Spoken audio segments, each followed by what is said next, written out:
Hello, everyone. Today is October the 10th, 2025, and I'm going to be picking up to read in Exodus chapter 14. And it reads, Then the Lord said to Moses, Tell the Israelites to turn back and encamp near Pi Haroth between Migdol and the sea. They are to encamp by the sea directly opposite of Baal Zephon.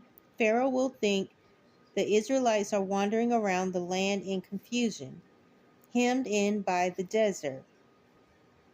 And I will harden Pharaoh's heart, and he will pursue them, but I will gain the glory for myself through Pharaoh and all of his army, and the Egyptians will know that I am the Lord. So the Israelites did this. When the king of Egypt was told that the people had fled, Pharaoh and his officials changed their minds about them and said, What have we done? We have let the Israelites go and have lost their services. So he had his chariot made ready and took his army with him. He took 600 of the best chariots, along with all the other chariots of Egypt, with officers over all of them. The Lord hardened the heart of Pharaoh, king of Egypt, so that he pursued the Israelites who were marching out boldly. The Egyptians, all Pharaoh's horses and chariots, horsemen and troops pursued the Israelites and overtook them as they camped by the sea near Phi Hira, opposite of Baal Zephon. As Pharaoh approached, the Israelites looked up, and there were the Egyptians marching after them. They were terrified and cried out to the Lord. They said to Moses, What is what is no, I'm sorry, what was it because there were no graves in Egypt that you brought us to the desert to die? What have you done to us by bringing us out of Egypt? Didn't we say to you in Egypt, Leave us alone, let us serve the Egyptians? It would have been better for us to serve the Egyptians than to die in the desert. Moses answered the people, Do not be afraid.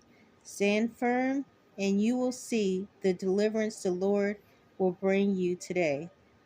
The Egyptians you see today, you will never see again. The Lord will fight for you. You need only to be still. Then the Lord said to Moses, Why are you crying out to me? Tell the Israelites to move on. Raise your staff and stretch out your hand over the sea to divide the water, so that the Israelites can go through the sea on dry ground. I will harden the heart of the Egyptians so that they will go in after them, and I will gain the glory through Pharaoh and all of his army, through his chariots and his horsemen. The Egyptians will know that I am the Lord when I gain the glory through Pharaoh, his chariots, and his horsemen. Then the angel of God, who had been traveling in front of Israel's army, withdrew and went behind them. The pillar of cloud also moved from in front and stood behind them, coming between the armies of Egypt and Israel. Throughout the night, the cloud brought darkness to the one side and light to the other side. So neither went near the other all night long. Then Moses stretched out his hand over the sea, and all that night the Lord drove the sea back with a strong east wind and turned it into dry land. The waters were divided, and the Israelites went through the sea on dry ground, with a wall of water on their right and left, and on their left.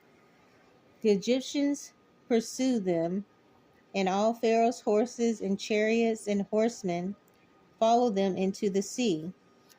During the last watch of the night, the Lord looked down from the pillar of fire and cloud at the Egyptian army and threw it into confusion. He made the wheels on their chariots come off so that they had difficulty driving.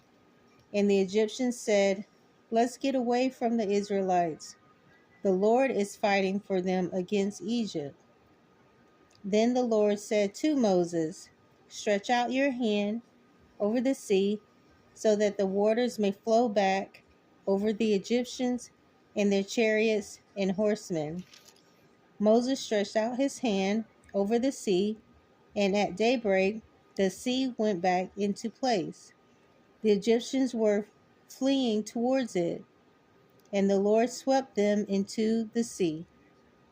The water flowed back and covered the chariots and horsemen, the entire army of Pharaoh that had followed the Israelites into the sea. Not one of them survived, but the Israelites went through the sea on dry ground, with a wall of water on their right and on their left. That day the Lord saved Israel from the hands of the Egyptians, and Israel saw the Egyptians lying dead on the shore. And when the Israelites saw the great power the Lord displayed against the Egyptians, the people feared the Lord and put their trust in him and in Moses, his servant. So that is going to be the end of chapter 16. I will pick up in Exodus chapter 15, and that will be titled The Song of Moses and Miriam. So I hope you'll join me again. Thanks.